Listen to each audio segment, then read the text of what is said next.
Fake headline में क्या बोला गया? Reports of dollar's demise are greatly exaggerated, JP Morgan.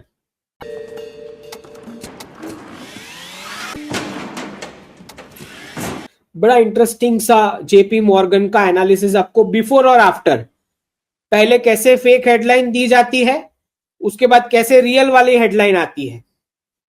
4 सितंबर 2024, मतलब पहले फेक हेडलाइन इशू करी। सबसे पहली बात तो ये फेक में भी फेक हेडलाइन है, मतलब फेक हेडलाइन तो है ही, उससे भी ज्यादा फेक है ये, उसके ऊपर के लेवल की। क्यों? क्योंकि डॉलर डिमाइस की तो कोई क्लेम कर ही नहीं रहा है, कोई नहीं बोल रहा है कि डॉलर गायब हो जाएगा, कोई ये नहीं बोल रहा है कि अमेरिका दूसरे प्लेनेट पे जा रहा है या डॉलर गायब हो जाएगा।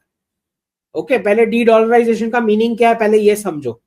ओके, तो जानबूझ करके ऐसी हेडलाइन देके सारे एक्सपर्ट्स को पहले फेक हेडलाइन से बेवकूफ बनाया 2024 में।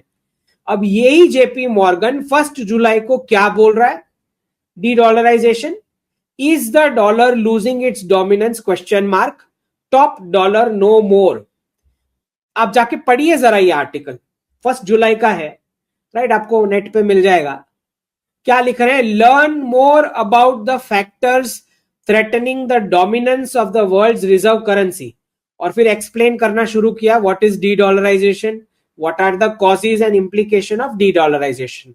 ये है जेपी मॉर्गन, मतलब 2025 में रियल वाली हेडलाइन और 2024 में फेक वाली हेडलाइन। फेक की भी फेक, मतलब हायर लेवल की फेक। ओके, डिमाइस की कोई बात नहीं कर रहे हैं डॉलर के, ये बोल रहे थे हम कि ब्रिक्स प्लस जो है वो गोल्ड से कर रहा है और वेस्टर्न सिटीजन्स को क्रिप्टोज और बिटकॉइन में करवाया जा रहा है डी डॉलराइजेशन, ये हम बोल रहे हैं। और फाइनल आउटकम साफ बताया है कि CBDC, central bank digital currency आने वाला है, फाइनल यही होने वाला है, हर जगह डिजिटल करेंसी ही आने वाला है।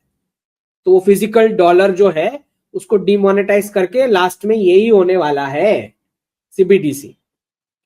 डॉलर गायब नहीं हो जाने वाला है, डिजिटल डॉलर हो जाएगा।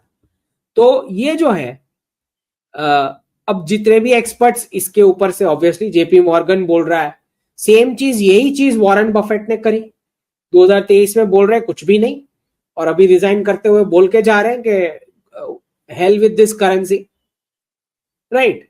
तो इस प्रकार से सारे एक्सपर्ट्स को बेवकूफ बना के, अब ये इतना बड़ा बैंकर है, ये लोगों को क्यों बेवकूफ बनाना चाहता है? आप खाली सोच करके देखो क्यों बनाना चाह रहा है। ये इसलिए बनाना चाह रहा है क्योंकि ये जो 1 साल का गैप रहा, इसमें इसने गोल्ड ले लिया है, गोल्ड और सिल्वर या जो भी फिजिकल, खुद उसने गोल्ड और सिल्वर ले लिया, और अपने सिटीजन्स को अब, अभी तक ये व्यक्ति का ये मानना था जेपी मॉर्गन का, जो वो रिकमेंडेशन देते थे इन्वेस्टर्स को, बोलते थे कि बिटकॉइन स्कैम है और उसमें मत इन्वेस्ट करो। गोल्ड के बारे में बिल्कुल चुप रहते थे, ज्यादा कुछ बताते नहीं थे, और बोलते थे कि नहीं नहीं डॉलर को कोई रिस्क नहीं है। ये इनका स्टैंड था 2024 तक, ठीक है। अब गोल्ड कलेक्ट कर लिया होगा उन्होंने खुद, गोल्ड और सिल्वर फिजिकल, ओके। अब पता लग रहा है कि सबको डीडॉलराइज करके उसी में लेके जाने का है, बिटकॉइन और क्रिप्टो में। तो अभी आज का डिसीजन है, आज या कल का डिसीजन है इनका। अब बिटकॉइन फ्रॉड नहीं है, अब बोल रहे हैं कि बिटकॉइन जो है उसका ईटीएफ और ये सब अप्रूव कर रहे हैं, और बोल रहे हैं कि जो बैंक अकाउंट होल्डर्स क्रिप्टो रखते हैं उनको भी लोन मिलेगी, क्रिप्टो के ऊपर लोन मिलेगी उसको बेस बना के, जो कल तक ये बोल रहा था कि बिटकॉइन फ्रॉड है। ओके, क्यों? क्योंकि सिटीजन्स को बेवकूफ बना के वहां लेके जाने का है, खुद गोल्ड और सिल्वर ले लिया। इनफैक्ट आज व्हाइट हाउस का ट्वीट आया, आप सब जाके व्हाइट हाउस का हैंडल ओपन करके चेक करो, आज व्हाइट हाउस का ट्वीट आया है, पूरा गोल्ड में दिखाया गया व्हाइट हाउस, ऐसे सिक्के गिर रहे हैं नीचे, ऐसा दिखाया जा रहा है, और गोल्डन पीरियड ऐसा भी लिखा है, ठीक है। तो खुद जो एलिट लोग हैं और डीप स्टेट के लोग, वो खुद गोल्ड और सिल्वर जब से यूक्रेन स्टार्ट हुआ तब से इकट्ठा करके कर लिए हैं और लोगों को ले जा रहे हैं क्रिप्टोज और बिटकॉइन में। ऑब्वियसली ऊपर जाएगा, इतने सारे लोग जाएंगे उसमें एक साथ, तो इतने बदमाश लोग हैं। और हमारे एक्सपर्ट्स का तो पता ही है कि जो हेडलाइन आए वही बोलना है पोपट की तरह। हेडलाइन आ जाने के बाद भाई तुम एक्सपर्ट क्यों बनते हो? हम खुद पढ़ लेंगे हेडलाइन। हेडलाइन रिपीट करने की तुमको जरूरत ही क्या है, राइट। तो ये जब ये वाली हेडलाइन चल रही थी तब मेरे ऊपर हंस रहे थे कि नहीं कोई डॉलर कहीं नहीं हो रहा है डी डॉलराइजेशन। अब ये वाली पढ़ के चुप बैठे हैं सारे के सारे, ये वाली हेडलाइन।